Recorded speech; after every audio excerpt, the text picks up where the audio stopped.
Você parou para pensar? Quanto poder Deus não emprega? Pois para salvar um homem, o poder que ele emprega é maior do que o poder que ele usou para criar o universo inteiro. A mensagem do evangelho é poderosa, ela vem acompanhada de poder. Então o indivíduo, o pecador, quando ouve esse poder que eu disse, maior da criação do universo, alcança aquela pessoa. E essa metanoia, essa metamorfose da lagarta e borboleta, alcança ela. E sobre a trindade de Deus, então, que a gente falou logo, que a gente estava falando no começo do podcast, né? Que Deus é Pai, é Filho e é Espírito Santo. O Espírito Santo é a parte mais complicada de se entender, né? Quando Jesus ele ressuscita, ele deixa o Espírito Santo ou o Espírito Santo já existia?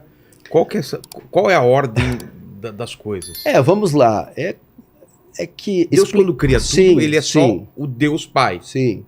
Vamos lá. Isso não é uma questão fácil de se explicar, porque se eu conseguisse explicar Deus plenamente como ele não seria Deus. Eu deveria substituir, no mínimo, estar no lugar dele. É muito difícil. Ele é um em essência, três em caráter. É mais ou menos assim que se define Deus. Nós temos a figura do Pai com mais proeminência no Antigo Testamento. Temos ali as teofanias, as aparições de Deus, ele quem vinha andar com o homem no Éden, ele que desceu para falar com Moisés na sarça, ele que apareceu a Abraão, a Davi, ele que falou com Elias. Então nós temos a figura mais proeminente. Nos evangelhos nós temos o Filho encarnado, vivo, a pessoa do Filho, que veio fazendo milagres, né? Expressar a glória do Pai e morrer como sacrifício. Nessa hora ele promete que então vai entrar em cena a terceira pessoa da Trindade, que é o Espírito Santo. Convém que eu vá, porque se eu não for, o Consolador não virá. E ele, quando vir, convencerá o homem do pecado, da justiça e do juízo. Então tá, e Jesus morre e diz para eles ficarem no cenáculo. Agora nós já chegamos em Atos. Atos dos Apóstolos poderiam ser substituídos por Atos do Espírito Santo. Quem é que vem? O Espírito Santo. Agora é a hora dele atuar com a igreja. Mas você entender melhor a função do Espírito Santo, vamos entender a história da redenção. A redenção é a salvação. O Pai cria o plano da salvação da eternidade. O Filho executa o plano ao vir morrer na cruz. E qual a função do Espírito Santo?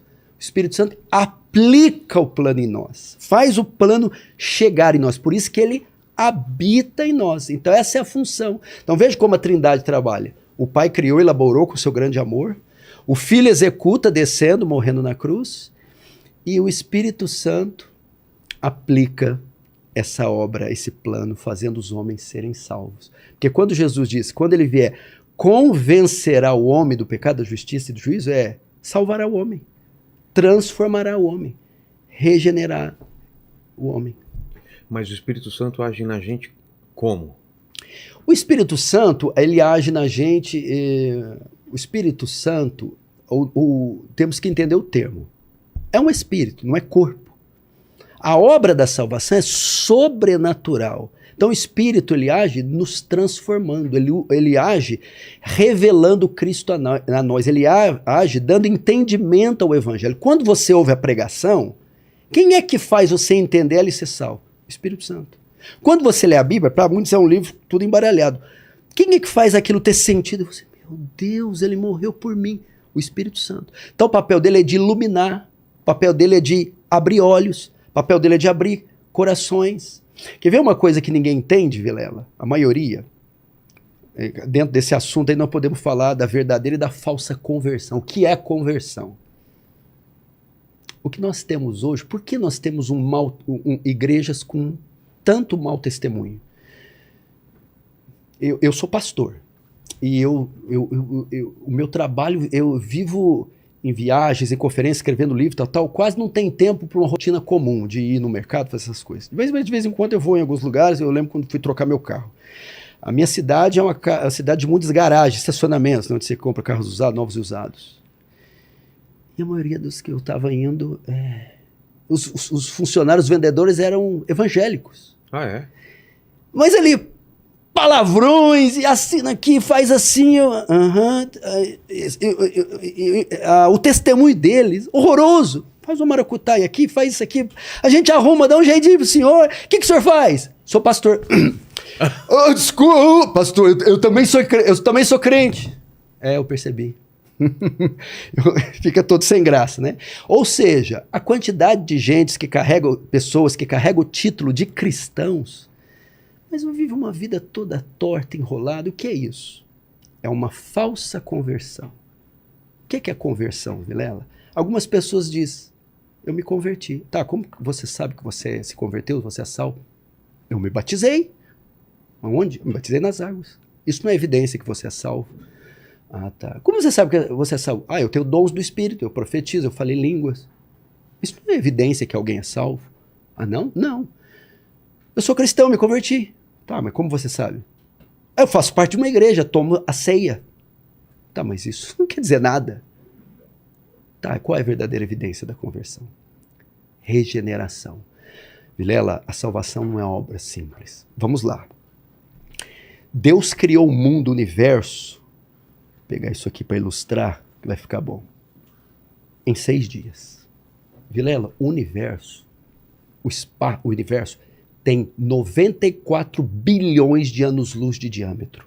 Se você pegar uma nave espacial de uma ponta do universo na velocidade da luz, ela demorará 94 bilhões de anos para chegar até outra ponta. O oceano, sabe quantos litros de água tem o oceano, Vilela? Não. A maioria pensa em milhão, vamos lá. 1 milhão, 1 bilhão, 1 trilhão, 1 quatrilhão, 1 sextilhão, 1 quintilhão, 1 septilhão, 1 octilhão de litros de água, aproximadamente. Posso errar um pouquinho para cima ou para baixo. De água! Pra você ter uma ideia. Só o Vilela, sabe quantas células você tem no seu corpo? 60 trilhões de células com uma fita DNA de 1,70 m em cada célula. Aí dentro de você. Só uma gema de ovo é mais complexa que a cidade de Nova York. Só uma folha de árvore é mais complexa que a cidade de Paris. Só o código genético de uma ameba você preenche 1000 vezes a enciclopédia britânica, que dá mais ou menos 4 bilhões de palavras. Agora eu pergunto, quanto poder você acha que Deus não usou para criar tudo isso? Do nada. Os teólogos chamam do ex nihilo. Do nada, Deus traz tudo isso. Imagina quanto poder. Vou te fazer um teste. Eu te dou 10 segundos para, sem nada, fazer aparecer essa toalha na tua mão. Sem nada, você tem que criar essa toalha. 10 segundos. Não vai furtar ela. Não. Ok? Você parou para pensar? Quanto poder Deus não emprega? Pois para salvar um homem, o poder que ele emprega é maior do que o poder que ele usou para criar o universo inteiro, Vilela. Por quê? Para criar o universo, ele cria do nada, cria o universo. Para salvar, não é do nada. É a partir de uma massa caída, corrompida em Adão, que ele tem que recriar e fazê-la a imagem de Cristo. Então, um homem só é salvo pelo poder sobrenatural de Deus. Aí eu pergunto àqueles que me ouvem, esse poder te alcançou? Esse poder, a piscina do batismo não dá, a ceia não dá, estar sentado num banco não dá. Resumindo, aquele que está em Cristo é uma nova criatura. Conversão, Vilela, é semelhante a uma lagarta, rastejante, cilíndrica, mucosa, asquerosa. Ela entra no casulo, ela sai de lá uma lagarta violeta, uma lagarta com anteninha, ela sai melhoradinha. Ela sai outro animal, completamente diferente, uma borboleta colorida, que voa com antenas. Isso é salvação, conversão. Não é uma melhorada, não é vestir uma roupinha da religião. Deus tira o coração de pedra e coloca o coração de carne. É como se uma jamanta me atravessasse e me desfigurasse, e eu me tornasse um outro ser. E isso é conversão. As pessoas estão se declarando salvas e não passam por essa transformação. Por isso que elas continuam dando surra nas esposas, roubando, adulterando, fazendo trambicagem e dizendo, sou cristão. Mas elas não nasceram de novo. Aquele que está em Cristo, nova criatura é. As coisas velhas passaram e tudo se fez novo. Elas foram atingidas pelo poder de Deus. Que poder é esse? O poder do Espírito Santo, que regenera, Ele não falou isso para Nicodemos? Verdade te digo, Nicodemos, quem não nascer de novo não pode entrar no reino dos céus. Ah, mas como pode ser isso? Eu sendo velho, vou voltar para a barriga da minha mãe? Não, quem não nascer da água do Espírito, quem não for regenerado, não pode entrar no reino dos céus. O que Jesus estava falando, Nicodemos? Essa obra a terra não possui. O homem não dá. Buda, Maomé, Confúcio, Macedo, seja lá quem for, pastor, apóstolo, bispo, religião, não dá. É só o Espírito Santo transformando o homem, fazendo ele uma nova criatura. Então, é por isso que nós temos tantos pecados, tantos escândalos. Agora, como esse poder chega no pecador? Boa pergunta. Pastor Paulo, por que então esse poder não está presente em muitas igrejas? Ou na vida desses cristãos a ponto de transformá-lo? Porque esse poder é oriundo do quê? Da mensagem do Evangelho. Romanos 1,16. Pois não me envergonho do Evangelho, pois ele é o poder, grego, dunamis, da onde vem a palavra dinamite. É uma explosão. Não é uma retórica, não é uma palestra. A mensagem do Evangelho é poderosa, ela vem acompanhada de poder. Então o indivíduo, pecador, quando ouve, esse poder que eu disse, maior da criação do universo, alcança aquela pessoa. E essa metanoia, essa metamorfose da lagarta e borboleta, alcança ela. Pergunta, na maioria dos púlpitos brasileiros, é o Evangelho que é pregado? Não. Então, se não é o Evangelho que não é pregado, esse poder não vai acompanhar uma mensagem que não seja do Evangelho. Se esse poder não acompanhar, não vai haver conversões verdadeiras. Por isso, o meu apelo aqui, nesse podcast, temos que redescobrir o Evangelho. É a única mensagem, a única esperança para esse mundo. Eu estou aqui, eu orei para vir aqui, falei, Senhor, o Senhor está me dando uma oportunidade de falar livremente do seu Evangelho, e muito obrigado pelo espaço democrático, pela a liberdade que você dá a todos. Não é à toa que o seu podcast tem sido muito bem conceituado. Muito obrigado. E eu falei, Senhor, tá, se eu tiver uma esperança, uma oportunidade só, que mensagem eu falaria? O Evangelho. O Evangelho. Porque, na minha visão, Vilela, os homens estão perdidos. Romanos 3, todos pecaram. Quem fica fora do tudo? Nada está fora do tudo, tudo está tudo. Todos pecaram. Destituídos da glória de Deus estão. Fora do alcance de Deus estão. Tá, se todos pecaram, qual a consequência? Romanos 6, 23. O salário do pecado é a morte. Então todos devem morrer. Mas eu tenho a vacina. Eu tenho a vacina nas minhas mãos. Qual é a vacina? O Evangelho. Que homem seria eu? Vamos voltar para a pandemia. Vou usar esse termo, não, mas vamos voltar para uma epidemia. Está matando todos na sociedade. 1, 2, 3, 1.500. A vacina chega até as suas mãos. Você tem ela não só para você, mas tem mais aí 3.000 recipientes.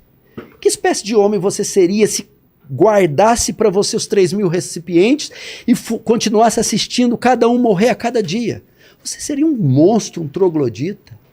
Se eu acredito que os homens estão morrendo, e não de um vírus, mas do pecado, e eu tenho o antídoto em minhas mãos, e eu omito, que espécie de homem eu seria? Então, se eu acredito com todo o meu ser que essa é a realidade do mundo, pecado, maldição, e que a única solução é o Evangelho, então eu pregarei o Evangelho. Eu anunciarei o Evangelho. Cristo morreu por vocês, pecadores. Venham até ele, se arrependam, creiam, ele está lá. E o que ele diz? Aquele que vier a mim, de maneira nenhuma eu lançarei fora. Vem. Vinde a mim todos que estáis cansados e sobrecarregados, e eu vos aliviarei. Tomai sobre vós o meu jugo e aprendei de mim que sou manso e humilde de coração, e acharei descanso para suas almas, porque o meu fardo é suave e o meu jugo é leve.